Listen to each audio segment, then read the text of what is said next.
반갑습니다.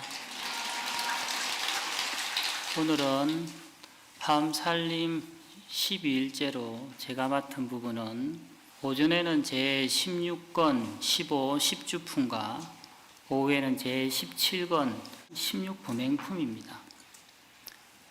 예로부터 화엄경은 부처님께서 성도하신 후 3, 7일 동안 해인산매 속에서 중생의 건기를 고려하지 않고 깨달음의 경지를 보살들이 부처님을 대신해서 설하신 경전이다 라고 했습니다. 화엄경의 내용이 상당히 방대하여 설주와 설처가 다양하고 설법의 내용도 다양합니다. 흔히 80권 화엄경은 7처 9회 39품으로 이루어졌다고 하는데 7처란 7번의 법회 장소 설처라 말하고 9회란 법회 횟수를 말하며 39품은 화엄경의 총품수를 말합니다. 오전에 제가 맡은 품은 제3회 15 10주품에 해당하며 법회 장소는 도리천이 되겠습니다. 화엄경의 중심 사상 중 하나는 법궤연기입니다. 법궤연기란 모든 존재와 현상이 서로 의존하는 관계 속에서 생겨난다는 것을 의미하는데, 이는 인드라망에 비유합니다. 인드라망은 제석천에 끝없이 펼쳐진 거대한 거물로 거물의 그 코마다, 거물코마다 7보의 보배구슬이 달려 있는데, 각각의 보배구슬은 다른 모든 보배구슬을 비추며 그 비춤이 끝없이 중중무진하게 이어진다. 이와 같이 모든 현상은 서로 장애 없이 끝없이 관계를 맺으며 연기하는데, 이를 통해 하나의 존재가 전체에 영향을 미치고 전체는 하나의 영향을 미친다는 일적다, 다적일의 사상을 보여줍니다. 법성계에서는 일중일체 다중일이라고 해서 하나 안에 일체가 있고 일체 안에 하나가 있다. 하나가 일체며 일체가 곧 하나다라고 말합니다.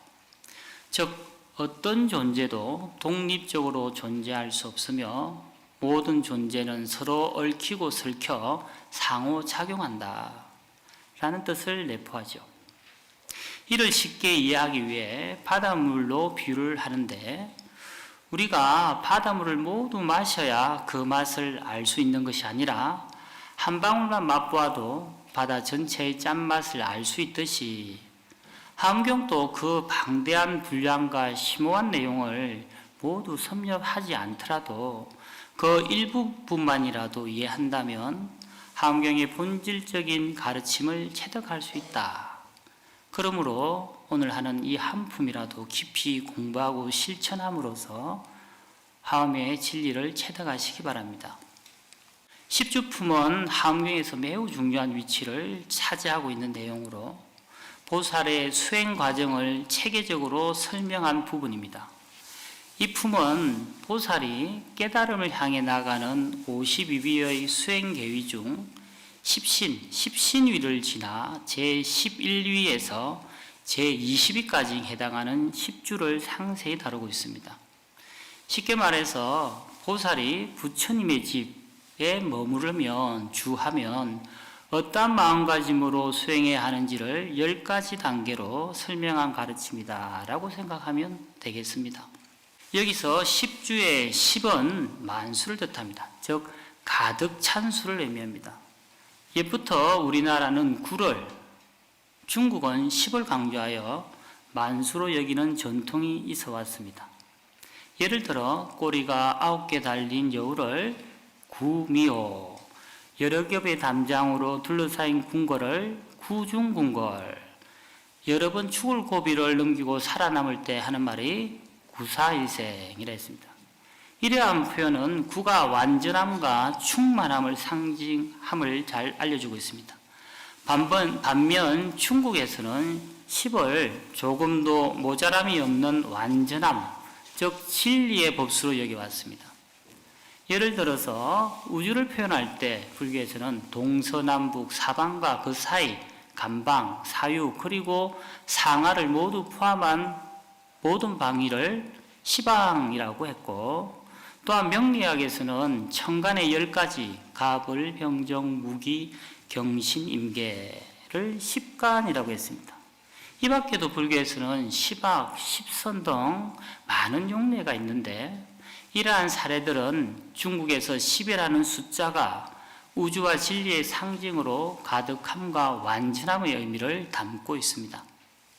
십주 할 때 주란 보살의 수행 단계에서 십신일을 지나 진재, 즉 진리의 이치에 안주하는 경지를 의미합니다. 여기서 주란 단순히 머문다는 것을 넘어 마음이 진리에 깊이 자리 잡아 흔들림이 없이 평온한 상태를 말합니다. 이는 보살이 수행을 통해 마음을 어디에 머물게 해야 하는지를 보여주는 중요한 개념일 뿐만 아니라 우리 모두가 어떠한 마음가짐으로 살아가야 하는지를 깊이 성찰하게 합니다. 금강경 제2선영기청분에서 이러한 주제에 대해 수보리가 세존께 질문하는 장면이 나오죠. 세존 선담자 선여인 발안욕따라 삼백삼보리 시만이는 엉운아주 운하항복이심이 있고, 즉 수보리가 세존에게 묻기를 세존이시여 선남자와 선여인이 안욕따라 삼백삼보리신 무상정등정가 또는 깨달음, 그러한 마음을 바랬다면 엉운하주 운하항복기심, 즉 마땅히 어떻게 머무르며 어떻게 그 마음을 다스려야 합니까? 라고 여쭤봅니다. 이 질문은 금강경의 핵심적인 질문 중에 하나로 깨달음을 추구하는 사람, 즉 보리심을 일으킨 사람, 즉 발심한 보살의 마음가짐과 수행 방법을 묻는 질문이죠.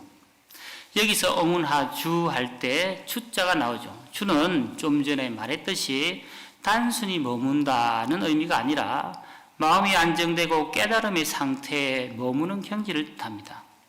다시 말해서 발심하지 못한 중생, 미발심 중생은 육진, 색성향 미촉법, 육진의 경계 속에 머물며 흔들리기 쉽습니다. 반면 참된 보살, 보리심을 바라니는 발심 중생은 육진 속에 머무는 것이 아니라 보리심에 머물러 마음이 육진의 경계, 즉 바깥 경계에 흔들리지 않는다. 다시 말해서 발심 중생은 마음이 본래의 자리에서 흔들림이 없이 안정되고 외부의 어떠한 환경에도 흔들리지 않는 평온한 마음 상태를 유지한다라고 생각하면 될 것입니다. 십주품의 품이란 하원경이나 법화경처럼 방대한 분량의 경전을 나눈 단위입니다. 또 원각경에서는 장이라고 해서 문수보살장에서 제12 현선수보살장까지 장이라고 이렇게 구성을 합니다. 그보다 더 작은 단위로 분이라는 것도 있습니다. 금강경의 경우 양무제의 아들 소명태자, 소통이 법회, 인유분, 선영기청문 등 32분으로 나누어 편집하였습니다. 쉽게 말해서 경전의 내용이 방대하면 품이라 하고 그보다 조금 작으면 장이라 하고 더 작을 경우에는 분이라고 한다. 이렇게 이해하면 되겠습니다. 그러므로 십주품이란 보살이 수행함에 있어서 어떠한 마음으로 머물러야 하는지를 10가지 방법으로 알려주는 품이다라고 생각하면 되겠습니다. 다 같이 경문을 읽겠습니다. 나누어준 유임을 참조하셔서 합창하고 같이 읽겠습니다. 법회보살이 삼매에 들다. 시간 관계상 본문만 독송하겠습니다. 그때에 법회보살이 부처님의 위신역을 받들어 보살무량 방편삼매에 들었습니다. 그 삼매의 힘으로 시방으로 각각 일천 부처님 세계의 미진수 같은 세계밖에 일천 부처님 세계에 미진수 같이 많은 부처님이 계시는데 다 같이 한 가지 이름으로 부패였습니다. 널리 그 앞에 나타나서 부패보살에게 말씀하셨 훌륭하고 훌륭하다 선남자여 그대가 능히 보살무량 방편삼매에 들었도다. 선남자여 시방에서 각각 일천 부처님 세계의 미진수같이 많은 부처님 모두 위신력으로 그대에게 갚이하시니라. 또한 비로자나 열애의 진한 예적 원력 위신력과 그리고 그대가 닦은 성근의 힘으로 이 삼매에 들어 그대로 하여금 불설하게 함이니라나.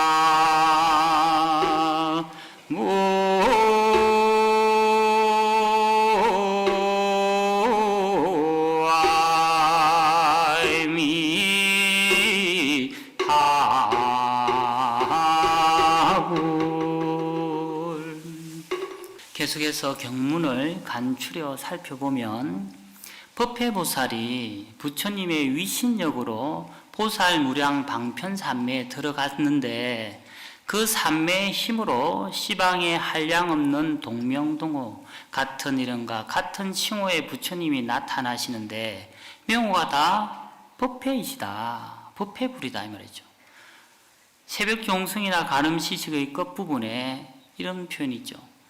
나무 서방중 도극락 세계 36만억 21만 9,500 동명동호 대자대비 아미타불이라고 돼 있죠. 서방중 토극락 세계에 항상 계신 36만억 21만 9,500 동명동호 똑같은 이름으로 똑같이 불리는 대자대비한 아미타 부처님께 기합니다 라는 말이죠. 이렇게 부처님의 명호가 다 같은 이유에 대해서 청량수에 보면 가불이 동명법회자는 덕법불이고라. 가피하시는 부처님이 다 이름이 법회인 것은 덕법불이 법을 얻은 것이 다르지 않기 때문이다. 즉 얻은 법이 다 얻은 바법이 다 같기 때문에 이름이 다 같다. 그리하여 모든 이름이 같은 법회 부처님께 나타나시어 법회 보살에게 가피를 주십니다. 여기서 가피를 준다는 것은 곧 보살 무량 반편삼매에 들게 하신다라는 것으로 이는 비로자나 법신의 예적의 원력과 곧 본원력이라고 하죠. 또 자신이 닦은 성건력으로 이 삼매에 들어서 법회 보살로 하여금 십주 법문을 설하게 하신다는 뜻입니다. 자타불이라는 말이 있습니다. 이는 우리가 기도를 성취한다고 할 때 그 성취가 단순히 나 혼자만의 힘으로 이루어지는 것이 아니라는 것을 의미합니다. 말하자면 스스로 반드시 꼭 이루어야겠다라는 강한 행운의 힘, 행운력으로 끊임없이 정진하는 성건의 힘, 성건력으로 나아갈 때 그 노력은 비로자나 법신의 본원력과 개합된다. 이로 인해서 기도가 성취된다는 겁니다. 쉽게 말해서 지금 여러분이 이 자리에 편안히 앉아 불법을 듣고 있는 것도 단순히 내가 시간이 있어서 법당에 와 있는 것이 아니다. 통도사에 와서 법을 꼭 듣겠다는 정진력과 행운력과 공덕을 쌓겠다는 성건의 힘이 있었기 때문에 가능하며 나아가서는 조상님을 비롯한 보이지 않는 많은 무수한 존재의 본원력이 함께 작용하기에 오늘의 이 자리가 있는 것입니다. 결국 비로자나 법신의 본원력과 우리의 행운력, 정진력이 결합되었을 때 모든 불보살님의 위신력과 가피가 더해져서 기도가 이루어진다. 이는 곧 부처님의 깨달음의 강명 속에서 모든 일이 이루어진다는 것을 의미합니다. 모든 것이 부처님의 자비로운 품 안에서 성취된다는 것입니다. 부처님의 지혜를 자라게 하기 위한 연구며 법계에 깊이 들어가게 하기 위한 연구 중생의 세계를 잘 알게 하기 위한 연고 들어가는 바가 걸림이 없게 하려는 연고며 행하는 바가 장애가 없게 하려는 연고 같을 리 없는 방편을 얻게 하는 연고며 일체지혜의 성품에 들어가게 하는 연고 일체법을 깨닫게 하는 연고며 일체건기를 알게 하는 연고 일체법을 능히 가지어 설하게 하는 연고니라. 이른바 모든 보살의 열간 주처를 일으키는 것이니라.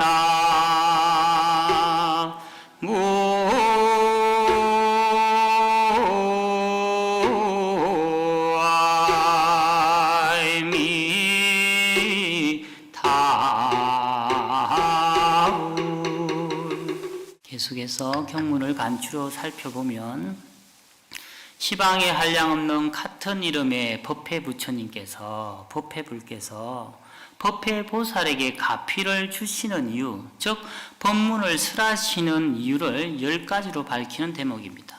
그 첫 번째가 정장불치, 지혜를 자라게 하기 위해서 가피를 주시고, 둘째가 시민법계, 법계에 깊이 들어가게 하기 위해서, 여기서 법계란 산스크리트어 다르마 타투라 하는데, 다르마는 법, 진리를 말하고 다투는 세계, 영역이라는 뜻으로 다르마 다투는 법의 세계, 진리의 세계 또는 진리의 영역이라고는 의미입니다. 그래서 진리의 세계, 법의 세계에 깊이 들어가기 위해서 이 법계하기 위해서 가피를 주신다는 것입니다.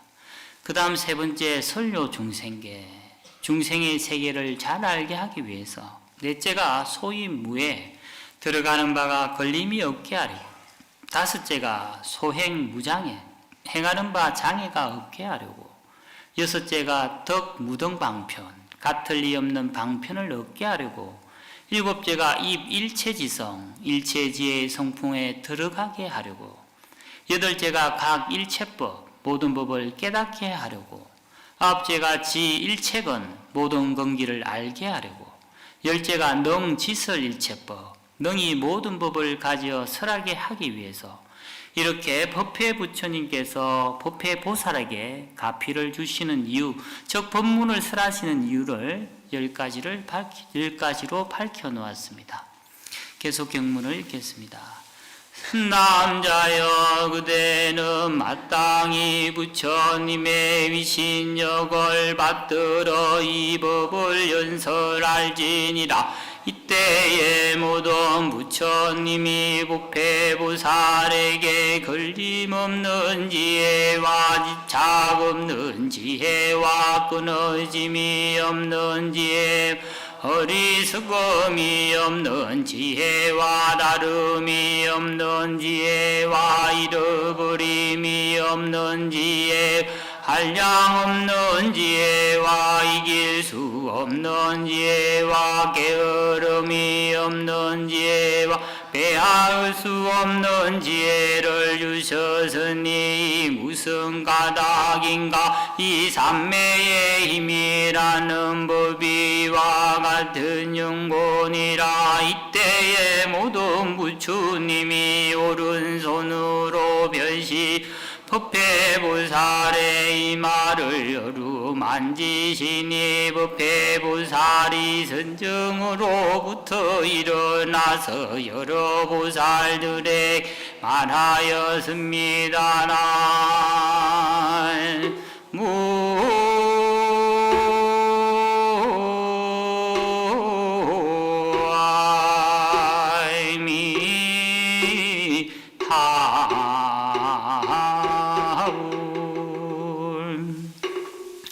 계속해서 경문을 간추려 살펴보면 여기서는 삼업, 신구의 몸과 말과 뜻으로 받는 가피에 대한 대목으로 시방의 법회부처님께서 법회보살에게 그대는 부처님의 위신력을 받들어 이 법을 연설하라고 당부하시는 말씀이 곧 입의 가피라는 것입니다. 이어서 뜻의 가피로 10가지 지혜를 주십니다. 걸림이 없는 지혜인 무해지, 집착이 없는 지혜인 무착지, 끊어짐이 없는 지혜인 무단지, 어리석음이 없는 지혜인 무치지, 다름이 없는 지혜인 무의지, 잃어버림이 없는 지혜인 무실지, 한량 없는 지혜인 무량지, 이길 수 없는 지혜인 무성지, 게으름이 없는 지혜인 무해지, 빼앗을 수 없는 지혜인 무탈지, 이렇게 뜻의 가피로 10가지 지혜를 주십니다. 그리고 몸의 가피라는 것은 경문에 모든 부처님께서 오른손을 펴서 법회보살의 이마를 어루만지시니 법회보살이 선정으로부터 일어나는 것이 몸의 가피다. 여기서 부처님께서 오른손을 펴서 법회보살의 이마를 어루만지신다는 것은 곧 마정수기를 의미합니다. 마정은 스승이 제자의 머리를 손으로 어루만지는 것을 말하고, 수기는 부처님이 보살이나 제자에게 미래에 성불할 것이라고 예언하고 약속하는 개념입니다. 이는 대성불교에서 등장하는 중요한 개념인데, 보통 수행과 공덕이 충분히 쌓였을 때 스승이 제자에게 부처가 될 것이라는 확신을 주어 계속해서 정진할 수 있는 동기를 부여해 줍니다. 요즘에는 주로 티베트 불교에서 마정수기가 많이 행해지고 있는데, 티베트 불교 전통에서의 마정수기는 일종의 축복의식이라고 보면 될 것 같습니다. 제가 주지로 있는 통도사 김해포교당 바람일선언에서는 백중날 한갑인 불자를 대상으로 마정수기법회를 봉행합니다. 그 이유는 환갑은 한갑자가 한 바퀴 돌았기에 인생의 새로운 시작을 의미하는 날이고, 조상에 대한 감사를 표하는 날이며 새롭게 태어남을 축하하는 날이고, 자신의 인생을 다시금 다짐하는 날로 아주 의미가 있는 날이라 백중을 맞이해서 부처님과 인연을 맺어주기 위해 마정수기법회를 봉행합니다. 부처님께서 이와 같이 뛰어난 지혜를 법회보살에게 줄 수 있는 것은 법회보살의 가피를 받을 준비가 되어 있었기 때문입니다. 즉, 부처님의 가피는 그것을 받을 사람이 준비가 되었을 때 비로소 내려지는 것입니다. 법성거에 우보익생 만우공 중생수기 덕이기라. 중생들을 위한 법의 비가 허공에 가득 차 있지만 중생들은 각자의 건기에 따라 그 이익을 얻는다고 했습니다. 이와 비슷한 가르침은 법화경 제5 약초유품에서도 잘 나타납니다. 삼초 이목의 비유라고 하죠. 삼초, 큰 풀, 중간 풀, 작은 풀, 이목, 큰 나무, 작은 나무 등 여러 종류의 풀과 나무들이 있는데, 하늘에서 큰 비가 내려 삼천대천 세계를 두루 적시면 작은 풀은 작은 풀대로, 중간 풀은 중간 풀대로, 마찬가지로 큰 나무는 큰 나무대로, 작은 나무는 작은 나무대로 상중하에 따라서 제각기 비를 받는다. 이는 곧 부처님의 무량무변한 공덕은 말로 다 표현할 수 없을 만큼 많아 무능진설불공덕. 그렇게 많은 공덕을 모든 중생에게 두루두루 미치지만 각 중생은 자신의 준비와 근기에 따라서 그 가르침과 공덕을 받게 된다는 뜻입니다. 계속해서 경문을 같이 읽겠습니다. 불자들이여 보살에 머무는 곳이 넓고 커서 법계 허공과 같으니라. 불자들이여 보살이 삼세에 모든 부처님의 집에 머무나니 저 보살에 머무는 것을 내가 이제 마땅히 설하리라. 모든 불자들이여 보살이 머무는 것이 10가지가 있은 과거와 미래와 현재 모든 부처님이 이미 말씀하셨고 앞으로 말씀하실 것이며 지금 말씀하시니 무엇이 열가지인가 이른바 초발심주와 지지주와 수행주와 생기주 부족방편주와 정심주와 불태주와 동진주와 법왕자주와 간정주니 이것을 부살의 10가지 머무는 곳이라 이름하느니라. 과거 미래 현재의 모든 불자들이 모두 설하시는 것이리라. 나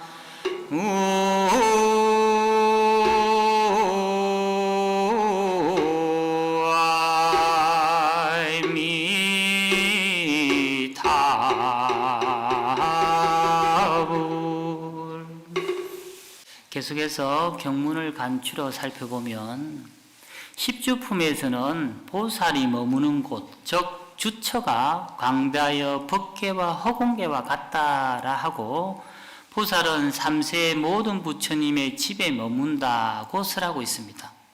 이에 대해 청량서에서는 보살이 머무는 처소는 곧 부처님께서 머무시는 처소이기 때문에 부처님의 집이다라고 합니다.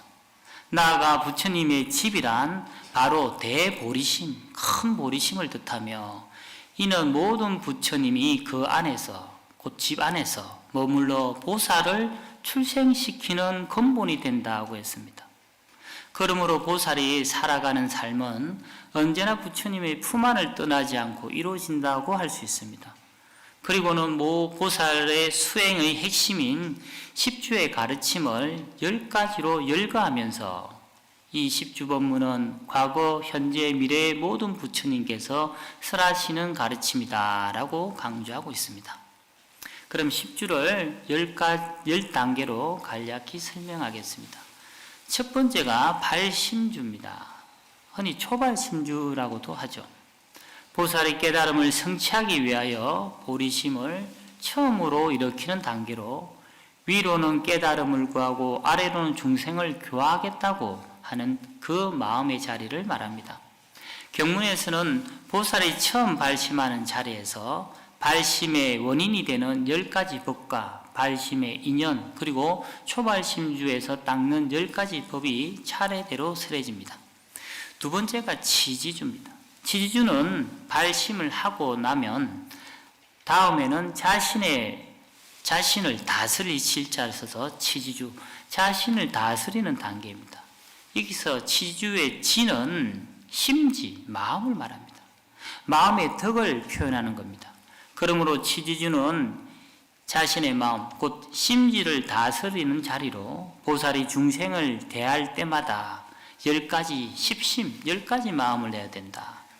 곧 이익심, 대비심, 안락심, 안주심, 연민심, 섭수심, 수호심, 동기심, 사심, 도사심이 그것입니다. 곧 보살은 자신보다 남을 더 생각하며 마음을 다스리고 닦아나가야 된다. 그런 단계를 말합니다. 세 번째는 수행주입니다. 수행주는 10가지 행을 통해 일체법의 실상을 관찰하며 수행하는 과정을 말합니다. 여기서 10가지 행이란 온갖 법이 무상, 고, 공, 무아, 무작, 무미, 이름이 같지 않음을 뜻하는 불여명, 초소가 없는 무초소, 분별을 여인 이분별, 견실하지 않는 무견실을 관찰하는 것을 의미합니다. 보살은 이러한 10가지 행을 통해 법의 본질을 깊이 관찰함으로써 수행의 깊이가 더해지고 세상을 바라보는 안목이 넓어져서 궁극적으로 인식이 전환되게 됩니다. 네 번째가 생기주입니다. 생기주는 보살은 부처님의 가르침으로부터 귀하게 태어나서 귀하게 태어나서 10가지 법을 성취하는데 그 10가지 법이란 첫째, 영원히 부처님의 처소에서 퇴전하지 아니하며 둘째, 깊이 청정한 신심을 내며 셋째, 법을 잘 관찰하며 넷째, 중생과 다섯째, 국토와 여섯째, 세계와 일곱째, 업행과 여덟째, 가부와 아홉째, 생사와 10번째, 열반을 잘 아는 것입니다. 이와 비슷한 가르침이 건강경에도 제8 의법 출생문에 있습니다. 의법 출생, 법을 의지해서 태어난다, 출생한다. 또 법화경 제3 비유품에서는 종불구생, 종법화생이라고 해서 부처님 입으로부터 태어난다, 법으로부터 화생한다는 말씀이 있습니다. 부처님 입으로부터 태어난다는 말씀은 곧 부처님의 말씀, 법의 교화로 다시 태어난다. 즉 부처님의 말씀을 듣고 인식이 전환된다. 정신적으로 다시 태어나게 된다고 볼 수 있습니다. 이렇듯 생기주의 보살은 부처님의 가르침으로 귀하게 태어난 존재라는 것입니다. 다섯째가 구족방편주. 구족방편주는 보살이 성근을 닦아 방편을 완전하게 갖추는 자리입니다. 이 단계에서 보살은 성근을 닦아 중생들에게 이로움을 주며 조금도 모자람이 없는 지혜 방편을 원만히 구족한다. 이를 통해 보살은 다음과 같은 10가지 방식으로 일체 중생을 이롭게 하는데, 첫째가 일체 중생을 구호하고, 둘째는 중생에게 이로움을 제공하고, 셋째는 일체 중생을 안락하게 하고, 넷째는 일체 중생을 가엾이 여기며, 다섯째는 일체 중생이 해탈의 길로 나아가도록 하고, 여섯째는 모든 재난을 여의게 하고, 일곱째는 생사의 고통에서 벗어나게 하고, 여덟째는 청정한 신심을 일으키게 하고, 아홉째는 일체 중생으로 하여금 조복함을 얻게 하고, 열째는 열반을 정득하게 한다.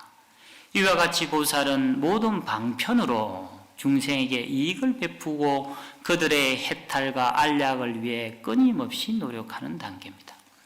여섯째는 정심주. 정심주는 마음이 올바르고 흔들림이 없는 마음자리를 말합니다. 참된 보살은 보리심을 일으켜 그 마음이 확고히 결정되며 어떤 상황에도 동요하지 않습니다. 이를 가르쳐 원문에서는 심정부동이라고 표현하는데, 곧 이 정심주의 핵심인 바른 마음, 정심으로 마음이 확립되고 흔들림이 없는 경지를 의미합니다. 이와 관련하여 건강경 제32 응화비진분에서는 여여부동이라고 합니다. 즉 보살의 마음은 여여하여 본래 그대로의 상태에서 흔들림이 없음을 말하고, 또 법성계의 마지막 구절에서는 굴의 부동 명의부라고 해서 본래부터 흔들림이 없는 상태를 부처다라고 이름합니다. 중생의 본질적인 성품은 불변하며 이를 깨달음으로써 부처가 된다라고 이해하면 됩니다. 또한 유마경 이풀이 법문품에서는 부동은 무념이며 무념은 무분별이다라고 하여 흔들리지 않는 상태, 즉 부동은 어떠한 집착이나 망념도 없는 무념의 상태라 하고, 이 무념은 모든 분별을 떠난 마음의 상태, 무분별이라고 이해가 합니다. 이와 같이 정심주는 보살이 마음을 올바르게 세워 어떠한 집착이나 망념이 없는 본래의 청정한 마음의 상태라고 할 수 있습니다. 일곱 번째, 불태주. 불태주는 보리심을 발한 참된 보살은 부처님이 있다거나 없다는 등 10가지 법을 듣고도 결코 물러나지 않는 단계입니다. 쉽게 말해서 부처님이 없다, 법이 없다, 또는 수행자가 없다, 수행해봐야 결과가 없다고 그런 말을 듣더라도 어떠한 마음이 결코 물러나지 않는 그러한 자세를 말합니다. 즉 누가 뭐라고 비난을 하거나 해방을 놓아도 굳건한 소신과 결연한 의지로 중도에 꺾이지 않고 자신의 길을 굳게 걸어갑니다. 이러한 불태진의 보살을 아비발치보살이다라고 봅니다. 아비발치란 물러나지 않는다라는 뜻으로 어떤 시련이나 번뇌 앞에서도 깨달음을 향한 길에서는 결코 후퇴하지 않는 보살을 의미합니다. 여덟 번째가 동진주입니다. 동진주는 어린아이처럼 순수하고 무심한 마음 상태를 유지하는 단계입니다. 보통 신중탱화의 중앙에는 동진보살이 자리하고 있는데 흔히 동진보안보살이라고 합니다. 그렇게 불려진 이유는 동진보살이 자세히 보면 아주 천진난만하게 생겼습니다. 이러한 천진난만한 어린아이의 성품을 지니고 있기 때문에 동진이라는 표현을 쓰죠. 동진보살은 원래는 32천의 우두머리인 위태천신입니다. 유리강불이 출현했을 때 덕도하여 보안보살로 불려졌고 이후 석가열의 회상에서 다시 도를 이루어 동진보안보살이라고 이름을 얻게 되었습니다. 곧 불법을 전파하는 중요한 존재로 자리매김하게 되었습니다. 원각경 보안보살장, 보살장에 보면 햇빛이 두루 비침을 보라 하고 명료한 근기를 안이라 표현합니다. 즉 햇빛이 세상 구석구석을 차별 없이 두루 비추듯이 보안보살도 모든 중생에게 편견 없이 진리를 전달해 주어 중생들이 무지와 어리석음 속에서 벗어나 진리를 볼 수 있도록 마치 눈을 열어주는 역할을 하시는 분이 보안보살이다. 동진보안보살. 9번째가 법왕자주입니다. 법왕자주는 보살이 법왕, 곧 부처님의 아들로서 불법을 완전히 이해하고 체득한 상태를 말합니다. 마치 왕의 자리를 이어받을 준비가 된 왕자와 같이 이 단계에 오른 보살은 더 이상 다른 가르침을 의지하지 않고 스스로 불법을 통찰하여 어떻게 행해야 할지를 명확히 아는 왕자의 자리입니다. 이 보살은 부처님의 가르침을 온전히 계승하여 중생들에게 전하고 그들의 고통을 구제하며 끝없는 자비와 지혜를 실천하는 수행의 궁극적 경지에 다다른 지도자로서의 중요한 역할을 수행합니다.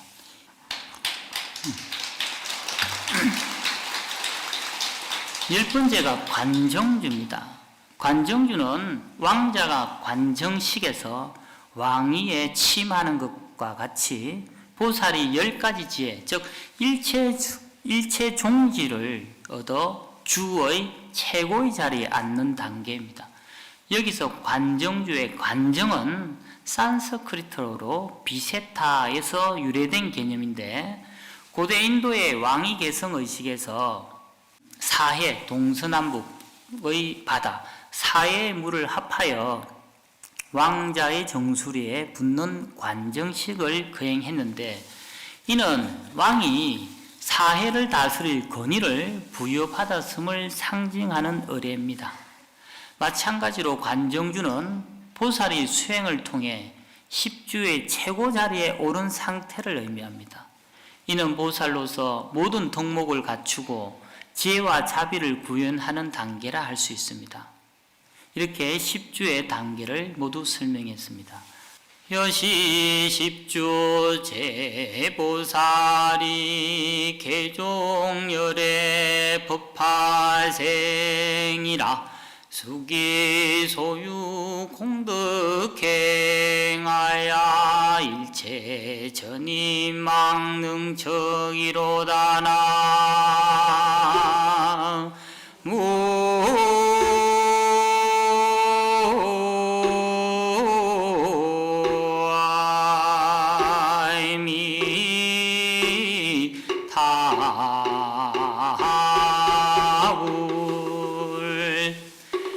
여시 십주 제보살이 이와 같은 십주의 여러 보살들은 개종열의 법화생이라 모든 열의 법으로서 화생함이라 수기소유 공덕행하야 그들이 가진 공덕 한 가지 행을 일체 천인 망능척이로다 일체 천신이나 인간은 능히 헤아리지 못하리라.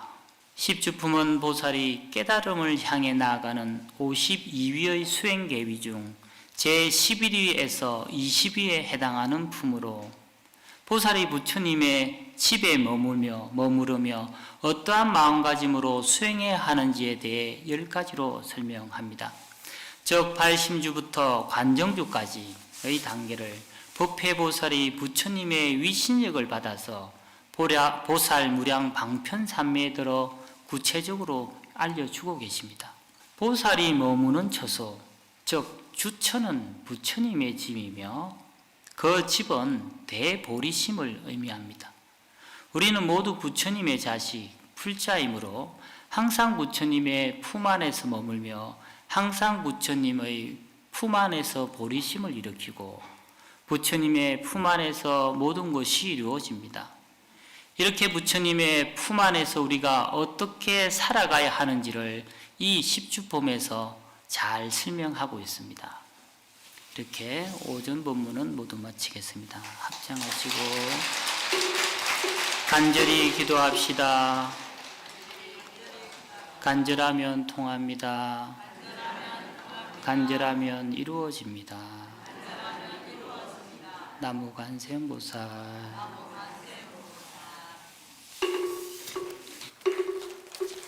나무